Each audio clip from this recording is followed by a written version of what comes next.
नमस्कार, किस्से कहानियां में एक बार फिर आपका स्वागत है। प्रस्तुत है मुंशी प्रेमचंद द्वारा लिखे उपन्यास गबन का भाग 12 है। जब रमा कोठे से धमधम नीचे उतर रहा था, उस वक्त जालपा को इसकी जरा भी शंका न हुई कि वह घर से भागा जा रहा है। पत्र तो उसने पढ़ ही लिया था। जी ऐसा झुंझला रहा था कि चलकर रमा को खूब खरी खरी सुनाऊं, मुझसे यह छल कपट।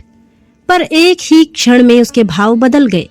कहीं ऐसा तो नहीं हुआ है सरकारी रुपए खर्च कर डाले हों? यही बात है, रतन के रुपए सर्राफ को दे दिए होंगे। उस दिन रतन को देने के लिए शायद वे सरकारी रुपए उठा लाए थे। यह सोचकर उसे फिर क्रोध आया। यह मुझसे इतना पर्दा क्यों करते हैं? क्यों मुझसे बढ़ बढ़कर बातें करते थे? क्या मैं इतना भी नहीं जानती कि संसार में अमीर गरीब दोनों ही होते हैं? क्या सभी स्त्रियां गहनों से लदी रहती हैं? गहने ना पहनना क्या कोई पाप है? जब और जरूरी कामों से रुपए बचते हैं तो गहने भी बन जाते हैं। पेट और तन काट कर चोरी या बेईमानी करके तो गहने नहीं पहने जाते। क्या उन्होंने मुझे ऐसी गई गुजरी समझ लिया? उसने सोचा रमा अपने कमरे में होगा, चलकर पूछूं कौन से गहने चाहते हैं। परिस्थिति की भयंकरता का अनुमान करके क्रोध की जगह उसके मन में भय का संचार हुआ। वह बड़ी तेजी से नीचे उतरी।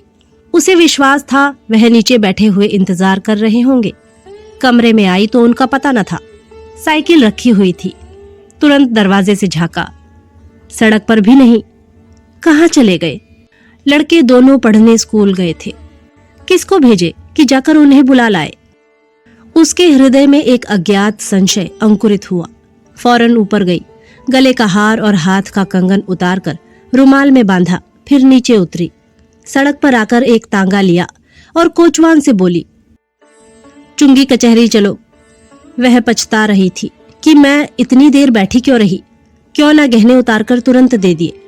रास्ते में वह दोनों तरफ बड़े ध्यान से देखती जाती थी। क्या इतनी जल्द इतनी दूर निकल गए? शायद देर हो जाने के कारण वह भी आज तांगे ही पर गए हैं, नहीं तो अब तक जरूर मिल गए होते। तांगे वाले से बोली, क्यों जी, अभी तुमने किसी बाबूजी को तांगे पर जाते देखा? तांगे वाले ने कहा, हाँ माई जी, एक बाबू अभी इधर ही से गए हैं।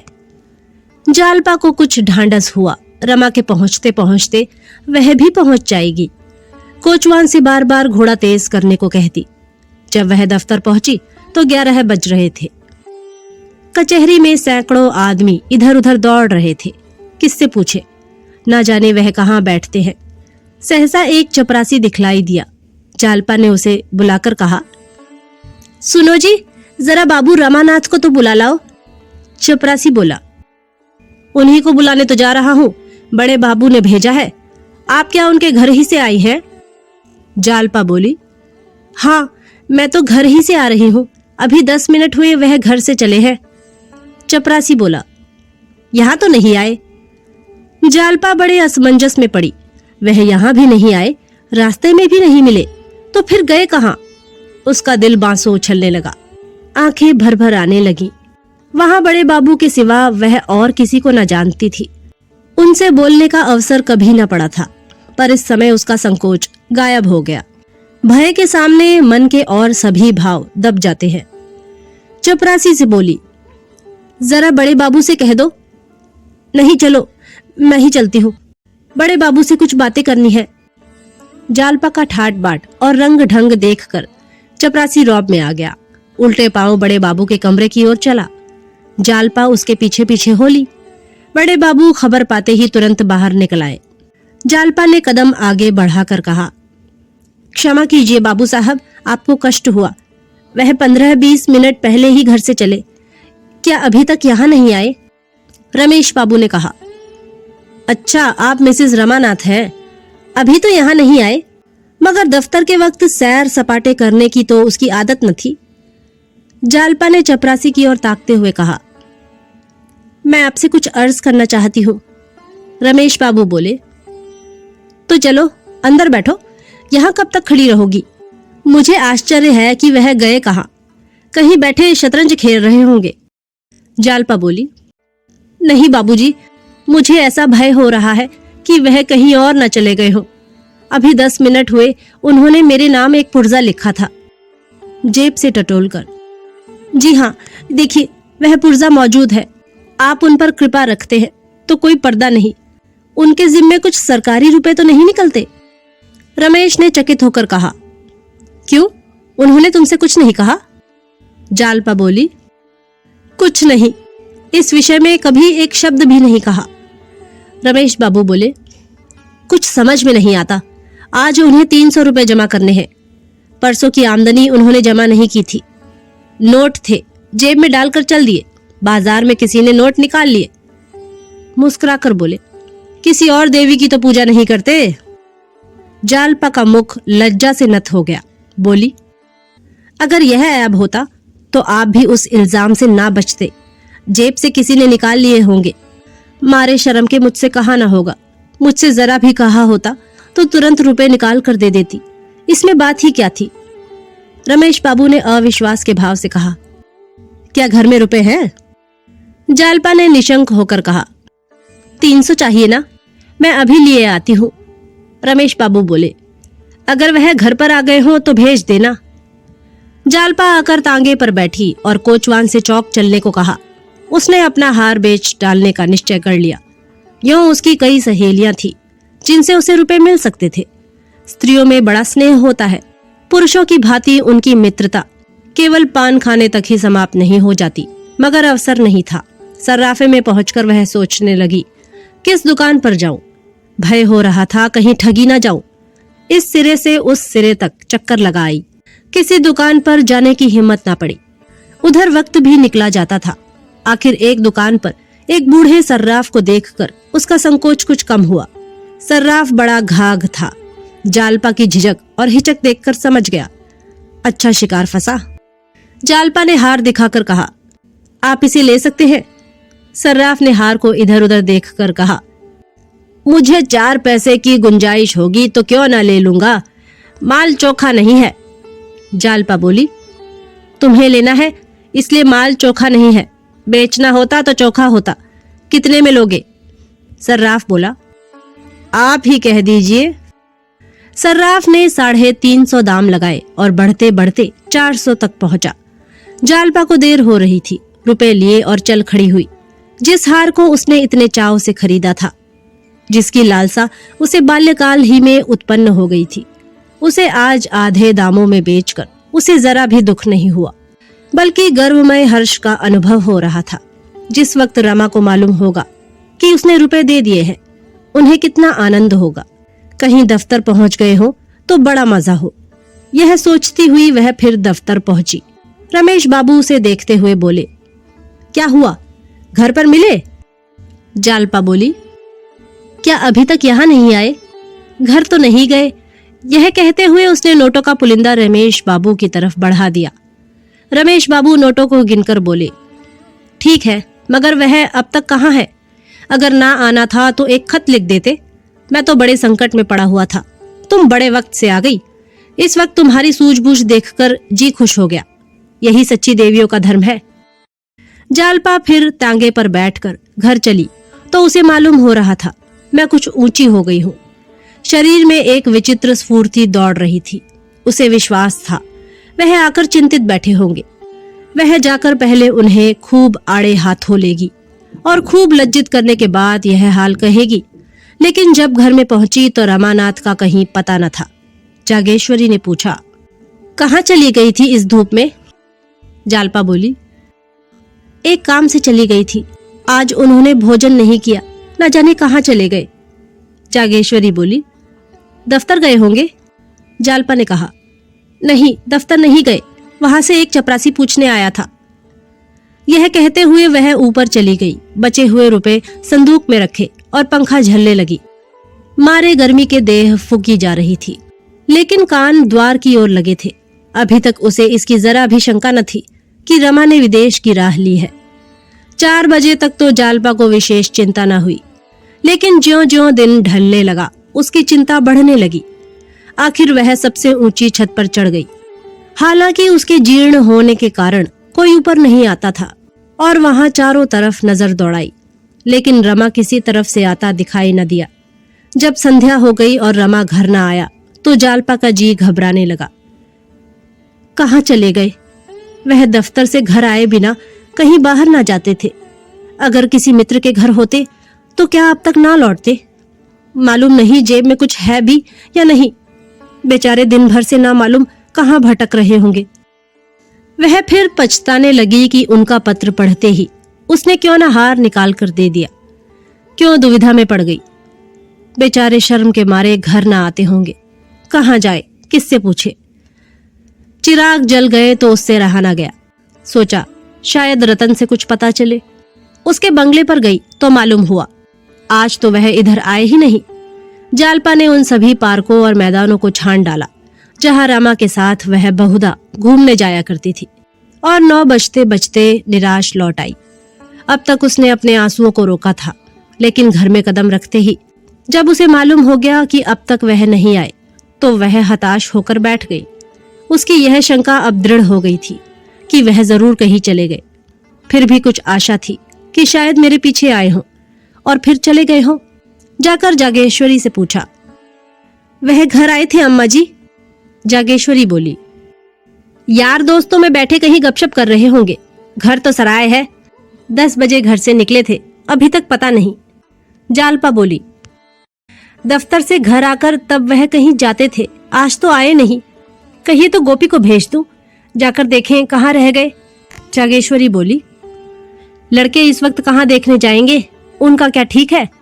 थोड़ी देर और देख लो, फिर खाना उठाकर रख देना, कोई कहाँ तक इंतजार करे। जालपा ने इसका कुछ जवाब न दिया। दफ्तर की कोई बात उनसे ना कही।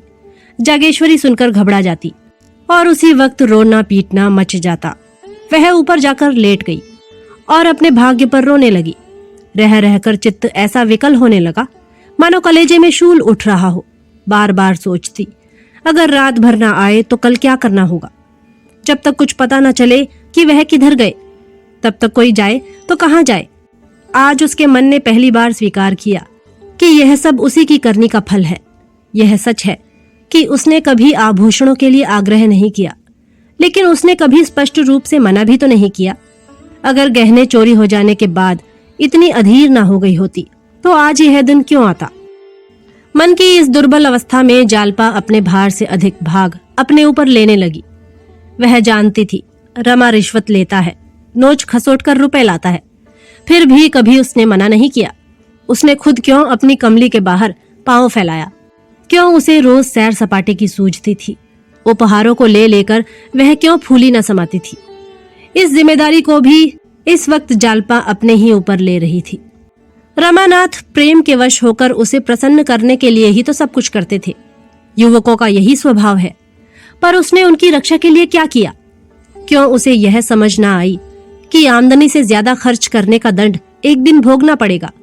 अब उसे ऐसी कितनी ही बातें याद आ रही थी जिनसे उसे रमा के मन की विकलता का परिचय पा जाना चाहिए था, पर उसने कभी उन बातों की ओर ध्यान न दिया। जालपा इन्हीं चिंताओं में डूबी हुई न जाने कब तक बैठी रही। जब चौकीदारों की सीटियों की आवाज उसके कानों में आई तो वह नीचे जाकर जागेश्वरी से बोली, वह तो अब तक नहीं आए, आप चलकर भोजन कर लीजिए। जागेश्वरी बैठे बैठे झपकियां ले रही थी। चौंक कर बोली, कहाँ चले गए थे? जालपा बोली, वह तो अब तक नहीं आए। जागेश्वरी ने कहा, अब तक नहीं आए? आधी रात तो हो गई होगी। जाते वक्त तुमसे कुछ कहा भी नहीं? जालपा बोली, कुछ नहीं। जागेश्वरी ने कहा, तुमने तो कुछ नहीं कहा। जालपा बोली, मैं भला क्यों कहती? जागेश्वरी ने कहा, तो मैं लाला जी को जगाऊं? जालपा बोली, इस वक्त जगाकर क्या कीजिएगा, आप चलकर कुछ खा लीजिए ना। जागेश्वरी ने कहा, मुझसे अब कुछ न खाया जाएगा।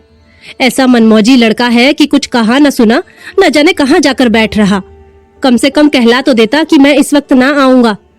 जागेश्वरी फिर लेट रही, मगर जालपा उसी तरह बैठी रही, यहाँ तक कि सारी रात गुजर गई। पहाड़ सी रात जिसका एक एक पल एक एक वर्ष के समान कट रहा था। 1 सप्ताह हो गया। रमा का कहीं पता नहीं। कोई कुछ कहता है, कोई कुछ। बेचारे रमेश बाबू दिन में कई कई बार आकर पूछ जाते हैं, तरह तरह के अनुमान हो रहे हैं। केवल इतना ही पता चलता है कि रमानाथ 11 बजे रेलवे स्टेशन की ओर गए थे। मुंशी दयानाथ का ख्याल है, यद्यपि वे इसे स्पष्ट रूप से प्रकट नहीं करते, कि रमा ने आत्महत्या कर ली। ऐसी दशा में यही होता है। इसकी कई मिसालें उन्होंने खुद आंखों से देखी हैं। सास और ससुर दोनों ही जालपा पर सारा इल्जाम थोप रहे हैं। साफ साफ कह रहे हैं कि इसी के कारण उसके प्राण गए। इसने उसका नाको दम कर दिया। पूछो, थोड़ी सी तो आपकी आमदनी, फिर तुम्हें रोज सैर सपाटे और दावत तवाजे की क्यों सूझती थी? जालपा पर किसी को दया नहीं आती, कोई उसके आंसू नहीं पोंछता। केवल रमेश बाबू उसकी तत्परता और सद्बुद्धि की प्रशंसा करते हैं, लेकिन मुंशी दयानाथ की आंखों में उस कृत्य का कुछ मूल्य नहीं। आग लगाकर पानी लेकर दौड़ने से कोई निर्दोष नहीं हो जाता। एक दिन दयानाथ वाचनालय से लौटे तो मुंह लटका हुआ था। एक तो उनकी सूरत यों ही मुहर्रमी थी, उस पर मुंह लटका लेते थे तो कोई बच्चा भी कह सकता था कि इनका मिजाज बिगड़ा हुआ है। जागेश्वरी ने पूछा, क्या है, किसी से कहीं बहस हो गई क्या? दयानाथ ने कहा, नहीं जी, इन तकाजों के मारे हैरान हो गया। जिधर जाओ उधर लोग नोचने दौड़ते हैं, ना जाने कितना कर्ज ले रखा है। आज तो मैंने साफ कह दिया, मैं कुछ नहीं जानता, मैं किसी का देनदार नहीं हूं, जाकर मेम साहब से मांगो। इसी वक्त जालपा आ पड़ी। ये शब्द उसके कानों में पड़ गए। इन 7 दिनों में उसकी सूरत ऐसी बदल गई थी कि पहचानी न जाती थी। रोते रोते आंखें सूज आई थी। ससुर के ये कठोर शब्द सुनकर तिलमिला उठी। बोली, जी हाँ, आप उन्हें सीधे मेरे पास भेज दीजिए, मैं उन्हें या तो समझा दूंगी या उनके दाम चुका दूंगी। दयानाथ ने तीखे होकर कहा, क्या दे दोगी तुम?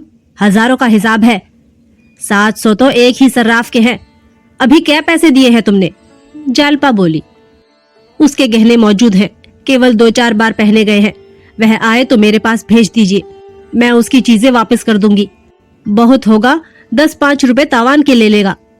यह कहती हुई वह ऊपर जा रही थी कि रतन आ गई और उसे गले से लगाती हुई बोली, क्या अब तक कुछ पता नहीं चला? जालपा को इन शब्दों में स्नेह और सहानुभूति का एक सागर उमड़ता हुआ जान पड़ा। यह गैर होकर इतनी चिंतित है और यहाँ अपने ही सास ससुर हाथ धोकर पीछे पड़े हुए हैं। इन अपनों से गैर ही अच्छे। आंखों में आंसू भरकर बोली, अभी तो कुछ पता नहीं चला बहन। रतन बोली, यह बात क्या हुई? कुछ तुमसे तो कहाँ सुनी नहीं हुई।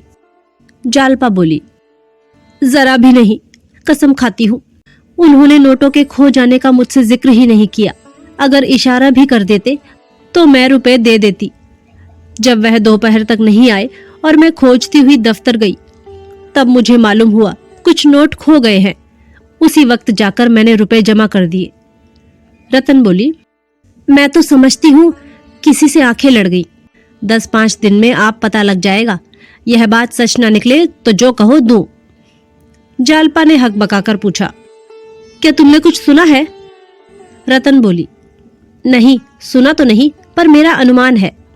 जालपा ने कहा, नहीं रतन, मैं इस पर जरा भी विश्वास नहीं करती।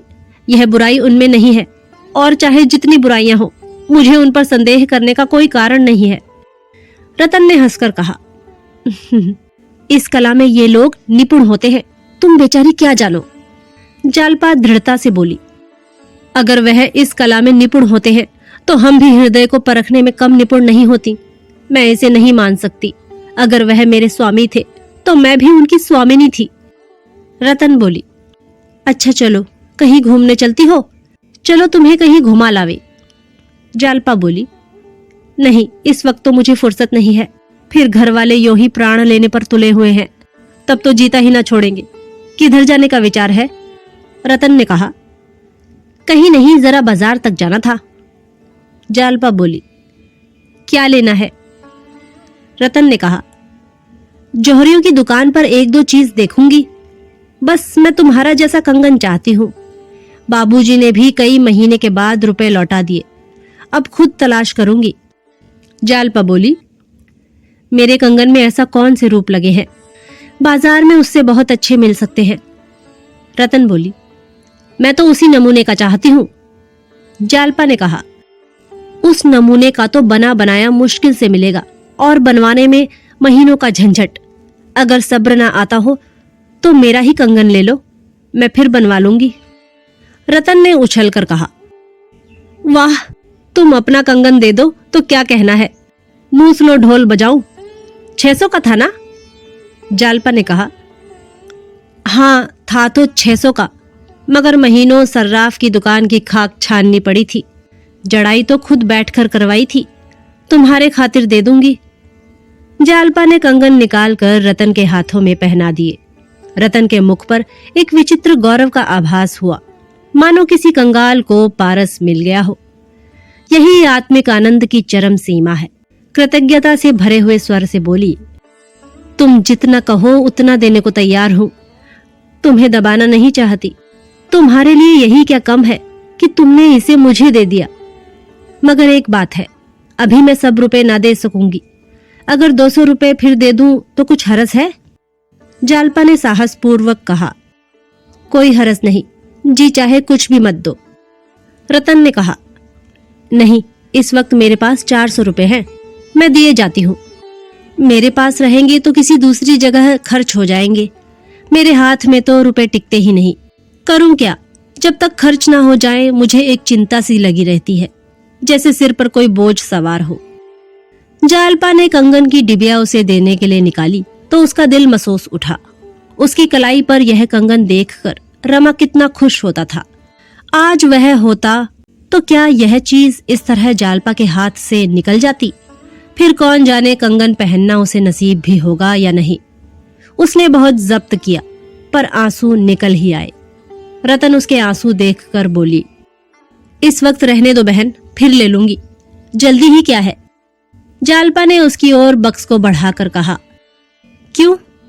क्या मेरे आंसू देखकर? तुम्हारी खातिर से दे रही हूं। नहीं, यह मुझे प्राणों से भी प्रिय था। तुम्हारे पास इसे देखूंगी तो मुझे तस्कीन होती रहेगी। किसी दूसरे को मत देना, इतनी दया करना। रतन ने कहा, किसी दूसरे को क्यों देने लगी? इसे तुम्हारी निशानी समझूंगी। आज बहुत दिन के बाद मेरे मन की अभिलाषा पूरी हुई है। केवल दुख इतना ही है कि बाबूजी अब नहीं है। मेरा मन कहता है कि वे जल्दी ही आएंगे। वे मारे शर्म के चले गए हैं और कोई बात नहीं। वकील साहब को भी यह सुनकर बड़ा दुख हुआ। लोग कहते हैं वकीलों का हृदय कठोर होता है, मगर इनको तो मैं देखती हूँ, जरा भी किसी की विपत्ति सुनी और तड़प उठे। जालपा ने मुस्कुराकर कहा, बहन एक बात पूछूं? बुरा तो ना मानोगी? वकील साहब से तुम्हारा दिल तो ना मिलता होगा। रतन का विनोद रंजित प्रसन्न मुख एक क्षण के लिए मलिन हो उठा, मानो किसी ने उसे उस चिर स्नेह की याद दिला दी हो जिसके नाम को वह बहुत पहले रो चुकी थी। बोली, मुझे तो कभी यह ख्याल भी नहीं आया बहन कि मैं युवती हूँ और वे बूढ़े हैं। मेरे हृदय में जितना प्रेम, जितना अनुराग है, वह सब मैंने उनके ऊपर अर्पण कर दिया। अनुराग यौवन या रूप या धन से नहीं उत्पन्न होता। अनुराग अनुराग से उत्पन्न होता है। मेरे ही कारण वे इस अवस्था में इतना परिश्रम कर रहे हैं। और दूसरा है ही कौन? क्या यह छोटी बात है? कल कहीं चलोगी? कहो तो शाम को आऊं? जालपा बोली, जाऊंगी तो मैं कहीं नहीं, मगर तुम आना जरूर। 2 घड़ी दिल बहलेगा। कुछ अच्छा नहीं लगता, मन डाल डाल दौड़ता फिरता है। समझ में नहीं आता मुझसे इतना संकोच क्यों किया। यह भी मेरा ही दोष है। मुझ में जरूर उन्होंने कोई ऐसी बात देखी होगी जिसके कारण मुझसे पर्दा करना उन्हें जरूरी मालूम हुआ। मुझे यही दुख है कि मैं उनका सच्चा स्नेह ना पा सकी। जिससे प्रेम होता है उससे हम कोई भेद नहीं रखते। रतन उठकर चली तो जालपा ने देखा कंगन का बक्स मेज पर पड़ा हुआ है। बोली, इसे लेती जाओ बहन, यहाँ क्यों छोड़े जाती हो? रतन ने कहा, ले जाऊंगी, अभी क्या जल्दी पड़ी है? अभी पूरे रुपए भी तो नहीं दिए। जालपा बोली, नहीं नहीं, लेती जाओ, मैं ना मानूंगी। मगर रतन सीढ़ी से नीचे उतर गई। जालपा हाथ में कंगन लिए खड़ी रही। थोड़ी देर बाद जालपा ने संदूक से 500 रुपए निकाले और दयानाथ के पास जाकर बोली, यह रुपए लीजिए, नारायण दास के पास भिजवा दीजिए, बाकी रुपए भी मैं जल्द ही दे दूंगी। दयानाथ ने झेप कर कहा, रुपए कहाँ मिल गए? जालपा ने निसंकोच होकर कहा, रतन के हाथ कंगन बेच दिया। दयानाथ उसका मुंह ताकने लगे।